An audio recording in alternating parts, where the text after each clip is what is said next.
Angela Monroe's heels clicked against the polished marble floor of Crest Bank's downtown Chicago branch. The entire place reeked of power gold trims, towering ceilings, and a receptionist who didn't look up until she saw who entered. And when she saw her, her gaze changed. Angela was a black woman. Not just black, elegant, confident, and commanding attention in a tailored white suit. She held a slim briefcase and a certified cashier's check made out for $1.5 million. She didn't walk in timidly. She owned the room. But none of that mattered. Because 5 seconds after she handed over the check, the teller froze. I'll be right back, the young man's stammered eyes scanning the numbers again and again. Within moments, a cluster of whispers formed behind the glass panels and two supervisors appeared, both white, both staring. Angela raised an eyebrow. This wasn't her first time facing this look. Within 2 minutes, the branch manager came over. "Excuse me, miss," he said, unsure how to address her, despite her handing him a business card labeled Dr. Angela Monroe, Director, Future Tech Education Fund. "This check, can you explain where you got it?" he asked. Angela looked at him directly. "It's a government grant for a national STEM initiative for underprivileged schools. You'll find the authorization code on the bottom left." The man didn't even look down. "I see, but we'll still need to verify. We've had cases of forgery, you understand." "No," Angela replied flatly. "I don't understand. Do you ask everyone this when they deposit government checks?" He hesitated, then motioned to security. Angela's heart didn't race. Her voice didn't shake. But her hands clenched not from fear, but from anger at how predictable this had become. She had a doctorate from MIT, multiple commendations from federal agencies, and yet her skin color reduced her in their eyes to a potential fraudster. The guard didn't touch her. He just stood nearby silently, as if her presence itself required surveillance.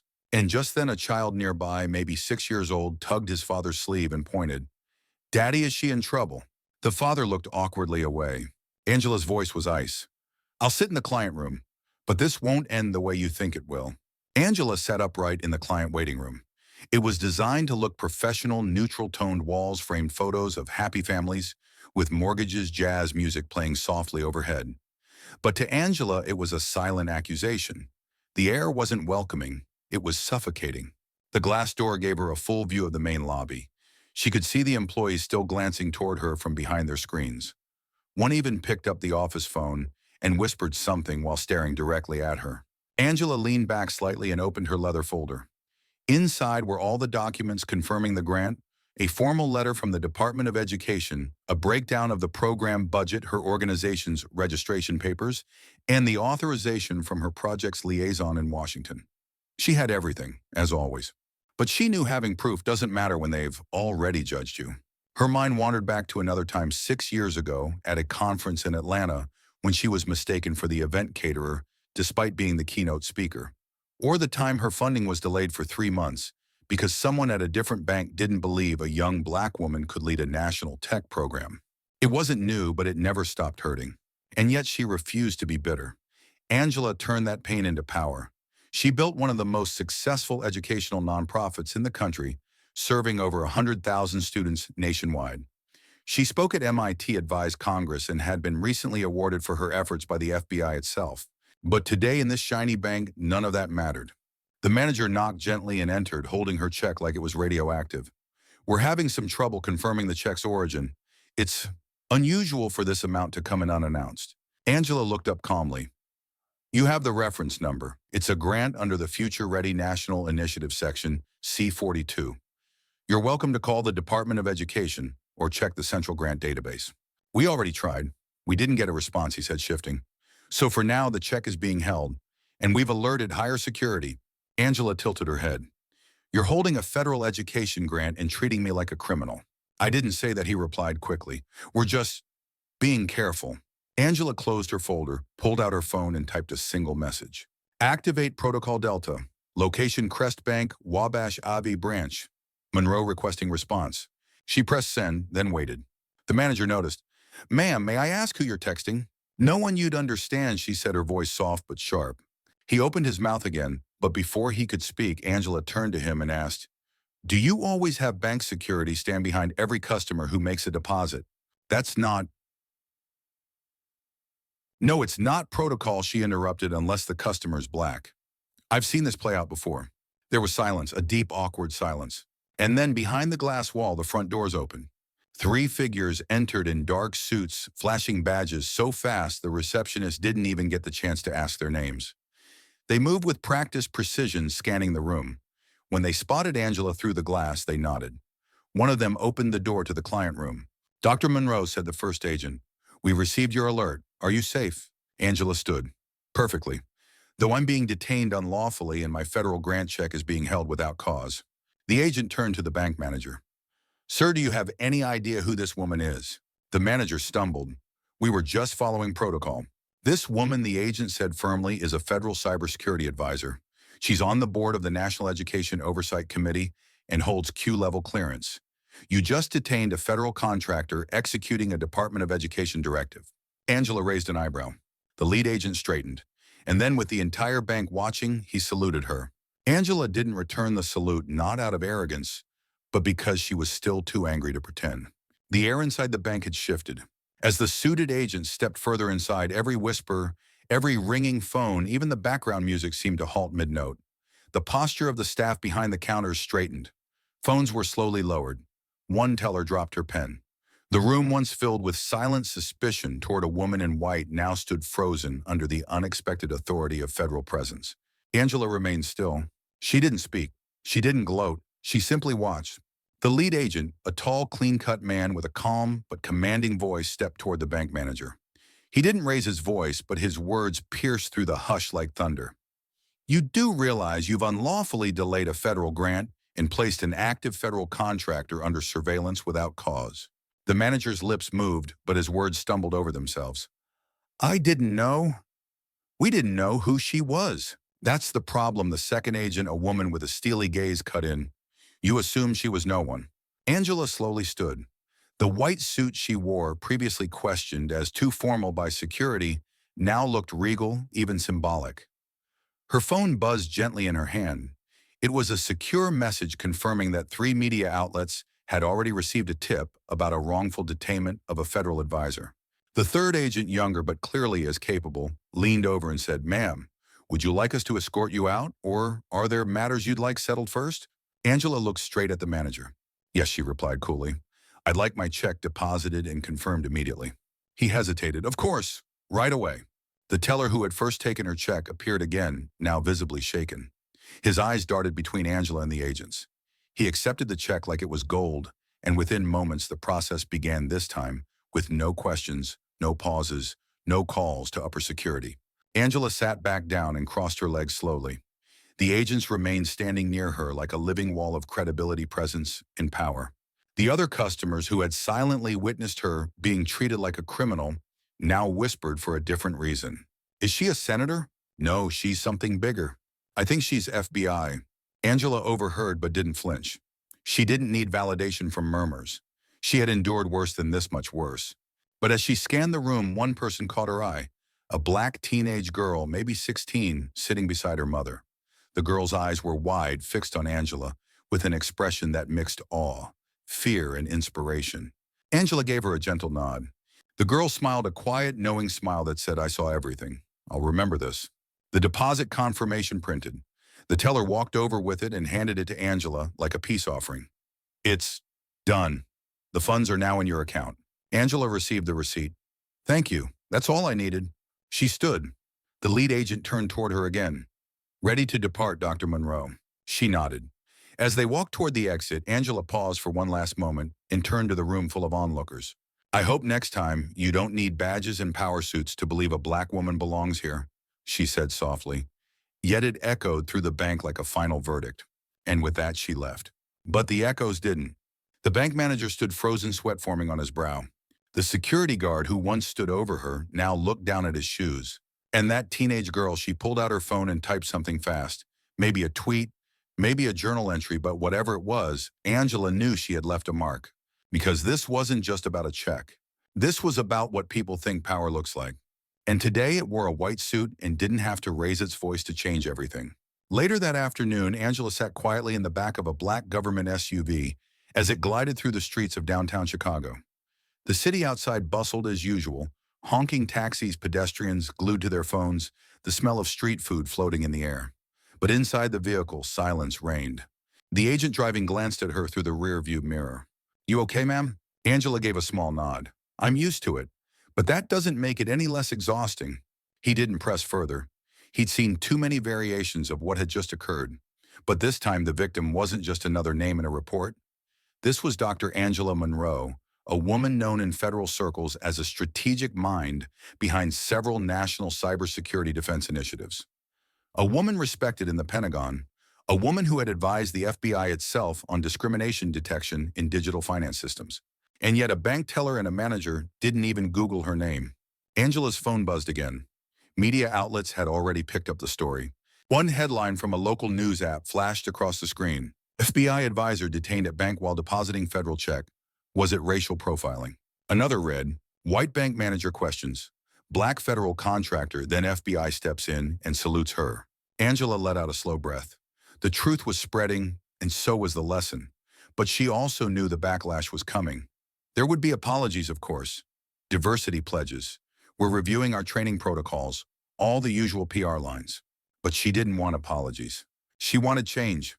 Her thoughts drifted back to the young girl at the bank, the one who had watched it all unfold with those wide, absorbing eyes. That girl wasn't watching a TV drama.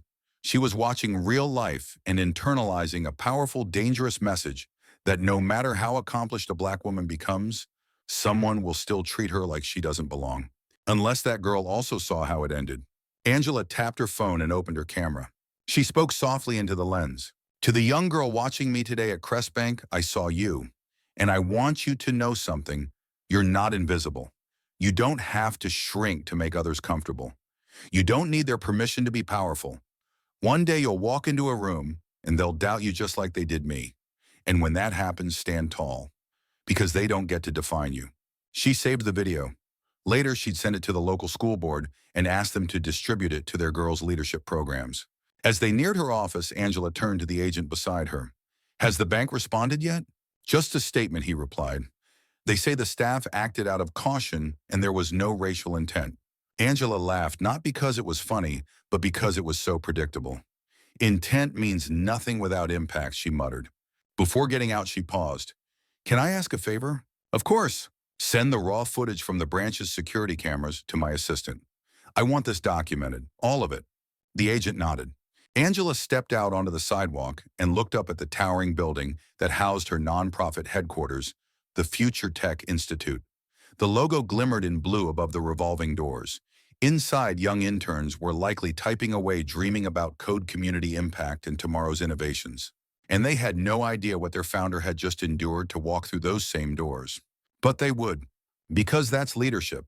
Not just building institutions, but showing the next generation what to do when the world underestimates you. By the next morning, the story had gone viral. Angela's inbox overflowed media inquiries, public support, even apologies from people she'd never met. On LinkedIn, her short post, just 10 words, "Sometimes power doesn't shout, it just walks in and listens," had been shared over 250,000 times. But among the digital storm, one message stood out. Subject line: Crest Bank National, a formal apology and invitation to discuss policy reform. It came from the CEO of Crest Bank himself. "Dr. Monroe, on behalf of Crest Bank, I offer our sincerest apologies for the experience you endured at our Wabash Avenue branch. I have been made aware of the events, including the unjustified treatment and delay you suffered. This is not the standard we uphold. I would be grateful for the opportunity to meet with you directly, to hear your thoughts on how we can improve our internal policies and training around bias, inclusion, and executive-level client engagement. Respectfully, Julian M. Blake, CEO." Angela stared at the screen. It was polished, respectful, well-worded, but too late. She thought about replying, she really did. But the truth was, she wasn't interested in PR damage control or corporate image preservation. She was interested in impact. And impact in her world wasn't about meetings over coffee in a glass-walled office. It was about action. Instead of replying, she called her assistant. "I want to sponsor a full workshop series," she said. "Let's build a program, Banking Without Bias. We'll start in Chicago. Partner with local community centers. Teach people how to document discrimination, how to respond legally, and let's offer pro bono legal support for those falsely accused." The assistant's voice lit up. "That's brilliant." Angela continued. Also tell media outlets I'm not doing interviews. Let the story speak for itself. I'm not here to make headlines. I'm here to break cycles. That afternoon, she visited a community library in the South Side, one of the places her nonprofit had funded 3 years ago to give inner-city youth access to laptops, coding classes, and mentorship. There she gave an unscheduled talk to a group of teenage girls. She didn't mention the bank. She didn't bring up the check or the FBI. She just told them the truth. You're going to walk into rooms where people expect you to fail, and the loudest thing you can do is succeed anyway. The room fell silent. One girl, maybe 13, glasses slightly crooked, a notebook clutched to her chest, raised her hand. What if they don't believe we belong, no matter what we do? Angela walked closer. She kneeled to the girl's level. Then you look them in the eye and you say, I'm not here for your permission. I'm here for my purpose. That night, as Angela left the library, she felt something she hadn't felt in weeks. Peace, quantum. Not because the world had changed, but because she had once again refused to let the world silence her. She had turned suspicion into strength, prejudice into power. And while the bank tried to scrub headlines and draft new training manuals, Angela Monroe went back to doing what she did best, building futures no one could deny. A week had passed since the incident. Angela stood backstage at the Grand Hyatt Convention Center moments before walking onto the biggest stage of her public career. The National Impact Forum was underway, a high-profile summit of policymakers, philanthropists, federal partners, and billionaire tech CEOs. The keynote was hers. Are you ready? Her assistant whispered. Angela nodded, though her thoughts were still back at the library with the young girl, the trembling notebook, the fire in her eyes. That was who she carried with her today. Not the bankers, not the backlash, just that girl. The MC introduced her. Please welcome to the stage scientist, strategist, and founder of the Future Tech Institute, Dr. Angela Monroe. The applause was thunderous. Angela walked forward in silence, not a single note card in hand. Her speech was in her bones. She began not with stats nor a slogan, but with a story. 7 days ago, I walked into a bank with a federal grant check, and they called security on me. The audience gasped. Phones went up, cameras clicked. They didn't see a program, or a grant, or a national initiative. They saw a black woman holding a number too big to be believable. You could hear a pin drop. But that moment, that public doubt gave rise to something far more powerful than a deposit. It gave rise to visibility, to accountability, and to action. Angela then unveiled Banking Without Bias, the initiative born out of that humiliating day. She detailed a plan: community-based financial literacy clinics, free legal consultation booths in low-income neighborhoods, anonymous reporting tools for racial banking discrimination, and a national coalition to audit bias in loan and deposit patterns. But then she paused. Some will say this is overreaction, that we should accept apologies and move on. She shook her head slightly. But justice isn't passive, it's built, brick by brick, program by program. The applause roared again, and then something happened that no one saw coming. As Angela wrapped up, a woman in a gray suit walked on stage holding a slim envelope. She whispered to Angela, who blinked in confusion. Are you sure? Angela asked. The woman nodded. Angela turned back to the mic. Well, I wasn't planning to announce this, but apparently as of this morning, the Crest Bank Board of Directors has fired the Wabash branch manager and 2 supervising officers. The room erupted. Some clapped. Others looked stunned. Angela raised her hand for silence. I didn't ask for anyone to be fired, she said. But perhaps this is what happens when the cost of discrimination finally hits the bottom line. She then handed the mic off and exited the stage, not in victory, but in purpose. Later that day, as Angela returned to her office, her assistant handed her a stack of letters. They're pouring in, she said. Some from kids, some from bank employees, even a few from CEOs. This one, she paused, is from the girl at the library. Angela opened it. Dear Dr. Monroe, I saw what happened to you, but more important, I saw what you did about it. I used to want to disappear when people looked at me like I didn't belong. But now, I think I want to start something. A club, a movement. I don't know what yet, but I know it starts with me not hiding anymore. Thank you for showing me that. Layla, age 13. Angela closed the letter, her chest tight with quiet emotion. It had begun. Not a war, not revenge, but a revolution of identity, of resilience, and of what Black excellence looks like when it refuses to apologize. 2 days after the National Impact Forum, Angela was back in her office at Future Tech Institute. Outside, the hum of traffic and the distant sound of construction marked a typical day in downtown Chicago. But inside, something felt different. There was a shift subtle but unmistakable. Her staff walked with more pride. Interns whispered with energy in the hallways. Even her assistant, who'd once triple-checked every email before pressing send, now confidently picked up the phone with Dr. Monroe's office. "How may I help you?" Angela was reviewing a grant proposal when her desk phone buzzed. "Dr. Monroe," her assistant said, her voice more careful than usual, "I think. You're going to want to take this." Angela pressed the button. "This is Dr. Monroe." A calm, measured voice responded. "Good morning, Doctor. This is David Haynes, Deputy Director of the U.S. Department of Treasury." Angela straightened slightly. "We've been following recent developments," he continued, "and your initiative, Banking Without Bias, has gained a great deal of attention here in D.C." Angela's heart quickened, but her voice remained steady. "Thank you. I didn't anticipate the response, but I'm glad the issue is being taken seriously." Haynes continued, "It's more than serious, it's systemic. And to be candid, we need someone who understands both policy and people to help redesign how federal financial institutions handle bias reports, fund distribution, and racial oversight." Angela was quiet. Haynes asked, "Would you consider a temporary appointment to lead a new task force, a federal seat? It would be presidential-level authorization." Angela didn't speak for a moment. The room felt too small.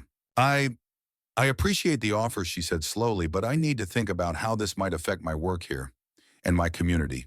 "We understand," he replied. "We're not asking you to abandon your mission, we're asking you to scale it." After the call ended, Angela remained frozen for several seconds. She'd faced closed doors her entire life, and now suddenly the biggest doors in the nation were wide open. She walked to the window and looked out at the Chicago skyline. The city had shaped her, its brilliance, its brutality, its battles all forged into the woman she was now.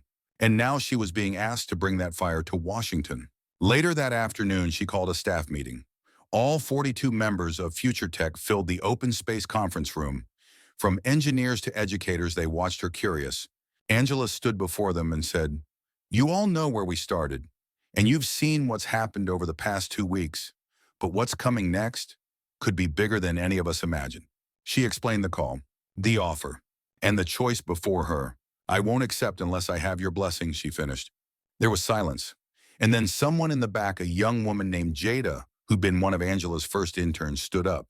"If they're finally inviting one of us to the table, you don't say no," Jada said. "You bring the whole community with you." Cheers broke out. Someone shouted, "Say yes, Dr. Monroe." Another, "Take us to the White House." Angela laughed, shaking her head. But deep down, she knew she wasn't just being invited, she was being called. That night, she visited her mother's grave. The cemetery was quiet except for the sound of leaves rustling in the wind. Angela knelt, brushing a few petals off the engraved nameplate. "Margaret Monroe, teacher, dreamer, fighter." "I wish you could see this," Angela whispered. "You taught me how to fight back without ever raising a fist. You told me to never let them tell me where I belonged." She closed her eyes. "I think it's time I take the fight further." Then, standing under the stars, she dialed the number from earlier. "This is Angela Monroe," she said. "Tell the deputy director I'm in." Angela didn't sleep much that night. The moment she hung up, the weight of her decision began to settle. Her inbox exploded again, this time with subject lines like "Angela Monroe, appointed to Treasury Advisory Council," and "From Victim to Vanguard, How a Black Woman is Redesigning Federal Oversight." But it wasn't the headlines that kept her up. It was the weight of responsibility. She knew that if she failed, if she became just another bureaucratic figure swallowed by red tape, they would use her as proof that inclusion doesn't work. But if she succeeded, she could open doors for an entire generation. At 3:00 a.m., Angela stood in her apartment, barefoot in the kitchen, clutching a cup of mint tea. The city outside was asleep, but her thoughts were loud. She glanced at a framed photo near the window, a much younger Angela, maybe 8 years old, standing beside her mother in front of a chalkboard. Her mother, Margaret, had been a teacher at a public school in Bronzeville. Underfunded, overcrowded, but full of grit. She remembered one night when her mother came home with chalk dust still on her sleeves and said, "I don't teach kids to pass tests. I teach them to survive people's expectations." Angela whispered now, "You didn't just teach survival, Mom. You planted a revolution in me." The next morning, she returned to Future Tech's campus early hours before the staff arrived. She walked through each floor, touched each desk, watched the sunrise from the rooftop garden they built last year for the youth meditation program. She thought about how much they'd achieved. how much further they could go. That afternoon, during a second team meeting, she said, I will accept the federal appointment, but future tech is not taking a back seat. We are expanding. I'll be splitting time between Washington and Chicago, but our heartbeat stays here. Then she announced a new leadership structure. 2 directors she had mentored would share day-to-day oversight. The staff clapped, relieved, excited even, but Angela could still see the tension in some faces. So she added, if any of you ever feel this mission is drifting from its roots, call me. Text me. Come to DC yourself. You don't need permission. You built this with me. One intern raised a hand. What will you do first when you get there? Angela smiled. The same thing we've always done, listen, measure, and fix what they say is too broken to touch. And for the first time in days, she felt something close to calm. Because this next chapter wouldn't be hers alone. It would belong to every young girl who ever walked into a room and was asked, are you sure you're supposed to be here? And every woman who answered yes, watch me. Angela Monroe stepped off the government SUV and stood in front of a towering building with white columns and tinted windows, the U.S. Department of the Treasury. She had flown into Washington, D.C. the night before, greeted by a low-profile escort at Reagan National. No flashing cameras, no official welcoming party, just a black car, a silence that hummed with power and her own thoughts. Now as she stood in front of the entrance in her charcoal gray suit and low heels, she wasn't nervous. She was focused. A security officer approached. May I help you, ma'am? Angela handed over her federal clearance badge. The guard raised an eyebrow. Dr. Monroe, you're expected on the 5th floor executive wing. He didn't salute, but his tone had changed. Inside the Treasury buzzed with quiet formality. Suits moved with urgency, files were passed hand to hand, and behind each frosted glass door were decades of decisions that had shaped American finance. Angela walked through it all, calm, composed, absorbing everything. As the elevator doors opened onto the 5th floor, a woman greeted her. Late 40s, strawberry blonde, government ID clipped to her silk blouse. Dr. Monroe, welcome. I'm Eva Cartwright, Deputy Chief of Operations. I'll be your primary liaison. Angela smiled. It's good to be here. They walked down the hallway. Every step echoed. Eva leaned closer. Just so you know, not everyone was thrilled about your appointment. You're a bit of a disruptor. Angela replied without missing a beat. Then they should prepare to be disrupted. They arrived at a sleek, glass-walled conference room. Already inside were 7 people, 5 men, 2 women, all in conservative suits. Angela recognized some of them from news articles and briefings: a Federal Reserve strategist, a compliance director from Wells Fargo, a civil rights policy advisor. Eva whispered, this is the initial task force team. Today's just orientation and goals alignment. Angela entered. All heads turned. Some smiled politely. Others raised eyebrows. No one stood. Angela walked to the head of the table and placed her leather folder down. Before we begin, she said, let me make something clear. She looked each person in the eye. I'm not here to make you comfortable. I'm here to make you effective. Because financial bias doesn't just inconvenience people, it ruins lives and it erodes trust in institutions like this one. Silence. Then one-man director Grayson, a policy veteran with gray temples and tired eyes, adjusted his glasses and said, well, at least we won't be bored. The group chuckled awkwardly. Angela opened her folder. Let's start with a real case. Not a theory, not a proposal, but what happened to me and what it tells us about institutional blind spots. She passed around printed photos from the security footage, the bank teller hesitating, the manager frowning, the moment security appeared beside her chair. Some winced, others avoided her eyes.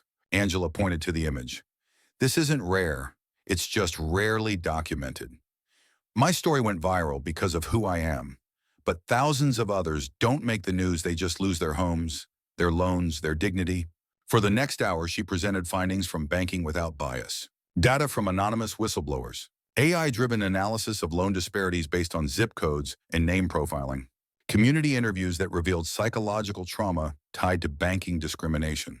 No one interrupted her, because facts don't leave room for excuses. When she finished, Eva leaned in. You just rewrote the tone for this entire project. Angela gathered her materials. I hope so. Because we don't need more committees, we need correction.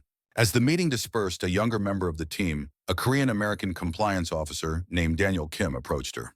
I've waited years to hear someone say what you just did, he said quietly. If you ever need backup, I've got your 6. Angela smiled. Thank you, Daniel. I'll remember that. Later that evening, as she exited the building and stepped into the cool Washington air, she paused on the sidewalk. She had made it through her first day, but more importantly, she hadn't adjusted to the system. She'd made the system adjust to her. It began with a leak. 3 weeks into her new appointment, Angela was walking out of a Treasury building meeting when her assistant Camille rushed toward her. "You need to see this," Camille said, holding up her phone. "It's on every site, Reddit, Twitter, even Fox." Angela took the phone and read the headline. Treasury advisor accused of misusing nonprofit funds. Expose alleges self-dealing in Monroe's Education Institute. Her stomach dropped. For a second, the world narrowed. The photo under the headline was of her cropped mid-blink, deliberately unflattering. Angela didn't need to read the article to know the game had begun. The backlash wasn't just coming, it had arrived. Camille lowered her voice. "They're claiming you funneled federal education money back into your consulting firm. The claims are thin, but they're framing it like it's criminal." Angela's lips tightened. "And who's they?" Camille didn't answer, but they both knew. It was retaliation. Someone, maybe a lobbyist, maybe an old guard banker, had seen what she was doing and decided to stop her the way they always did not, with facts but with doubt, with scandal, with whispers that grow into shouts. Angela returned to her office and called a crisis meeting with her legal team. "They're playing dirty," her lawyer said.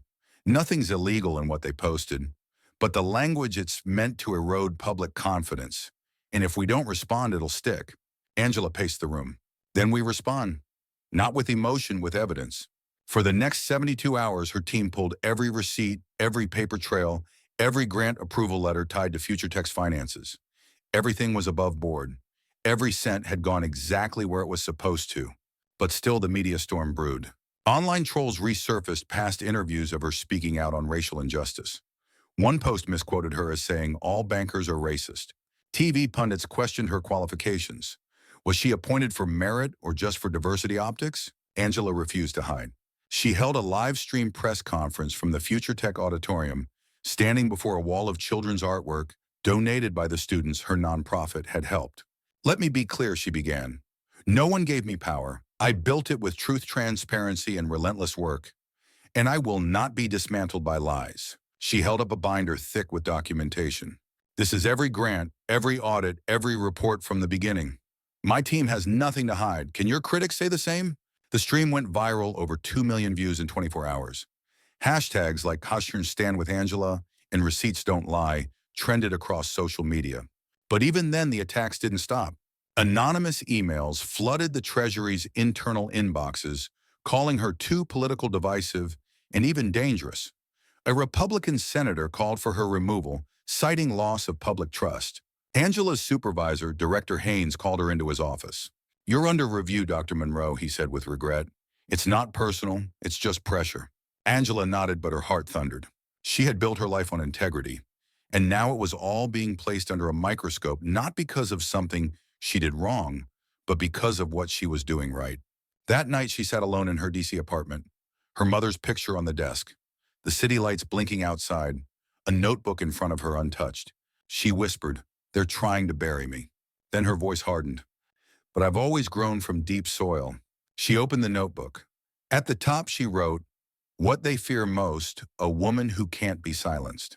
The hearing was scheduled for 10:00 a.m. Angela arrived at the Capitol building 45 minutes early, flanked by her legal counsel and Camille. Reporters crowded the steps shouting questions. "Dr. Monroe, do you deny the misuse of funds? Is this the end of your government career? Are you going to resign today?" Angela kept walking. Inside the chamber, rows of seats were already filled: lawmakers, staffers, lobbyists, cameras. The hearing was being live-streamed on every major network. She wore a deep navy blue blazer and no jewelry aside from a simple gold ring, her mother's. As she sat at the long wooden table, a large microphone loomed in front of her. Behind her, a massive seal of the United States glinted under fluorescent lights. A Republican senator from Florida called the session to order. "We are here today to examine allegations of financial misconduct involving Dr. Angela Monroe, a presidentially appointed advisor to the U.S. Department of the Treasury." Angela inhaled slowly. Dr. Monroe, the senator, continued, "You've been accused of misallocating federal education grants, engaging in self-dealing with your nonprofit, and using your office to advance personal agendas. How do you respond?" Angela turned on the microphone. Her voice was calm, firm. "Senator, my response is simple. The accusations are false. The motivation behind them is political, and the documents my team has submitted to this hearing prove both. She slid forward a leather folder. Inside 127 pages of audited records, grant trails, IRS compliance confirmations, and bank statements signed by two independent watchdog groups. The room was silent. Another senator, an older woman from California, leaned in. Dr. Monroe, some of your critics say you're using race as a shield. Angela looked directly at her. I'm not using race as a shield. I'm revealing how race was used as a weapon, not by me, but by the system. A weapon to discredit, to delay, to intimidate. The senator blinked, but said nothing more. As the hearing continued, Angela spoke not only with clarity, but with command. She cited policy, quoted law, read aloud lines from the Constitution, and then she closed with this. For every accusation against me, there are 10 women who will now hesitate to lead. For every headline twisting my name, there's a little black girl wondering if her dreams are worth the risk. So let me say this to her, and to you, I didn't come this far to be broken by fear, and I will not leave quietly. A silence spread through the room like fog. Even the reporters in the back stopped typing. One congressman, clearly moved, whispered to another, "She just flipped the whole room." When the session adjourned, Angela stood up slowly. She didn't smile. She didn't celebrate. Because this wasn't over. But something had shifted. That afternoon, a video clip of her speech, just 47 seconds, went viral. Celebrities reposted it. Students added subtitles in Spanish, Korean, Swahili. The words were everywhere. I will not leave quietly. And later that night, Angela sat once again in her apartment. Camille handed her a note that had been delivered anonymously. It was handwritten. I was one of the bankers who froze your grant in 2019. I never thought I was racist. I just didn't believe someone like you could be that powerful. You've changed that. I'm sorry. Angela read it twice, then folded it carefully and placed it next to her mother's photo. And with that, she turned to her window, looking out into the Washington night, a city full of power secrets and shifting tides.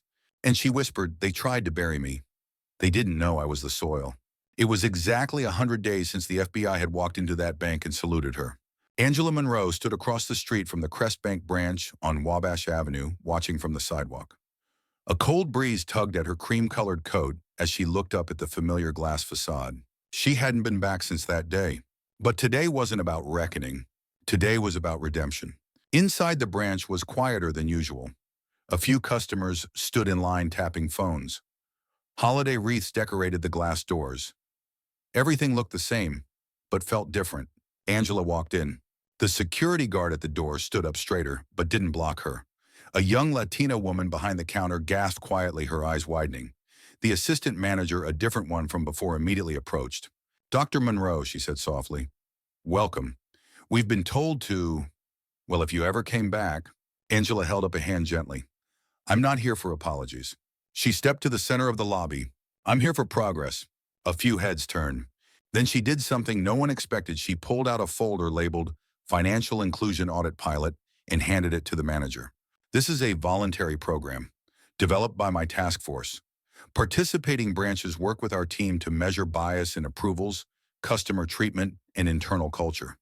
It's not a punishment, it's a partnership. The manager hesitated. You'd work with us? Angela nodded. It's never been about revenge. It's about raising the standard and proving that even institutions can evolve if they're willing.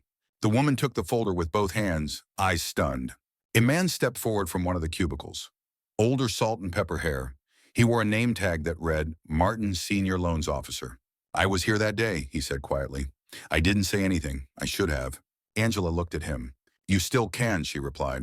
He nodded, and for a moment, that busy bank lobby, the same one that once tried to humiliate her, stood in a rare collective silence. Then Angela turned to leave. As she reached the door, a mother and her teenage daughter walked in. The girl's eyes widened when she recognized her. She whispered something to her mom. Angela gave the girl a small smile, the same way she had done that first day in the bank to a different young girl, before the world knew her name. Outside, the sun had broken through the clouds. Light spilled across the sidewalk.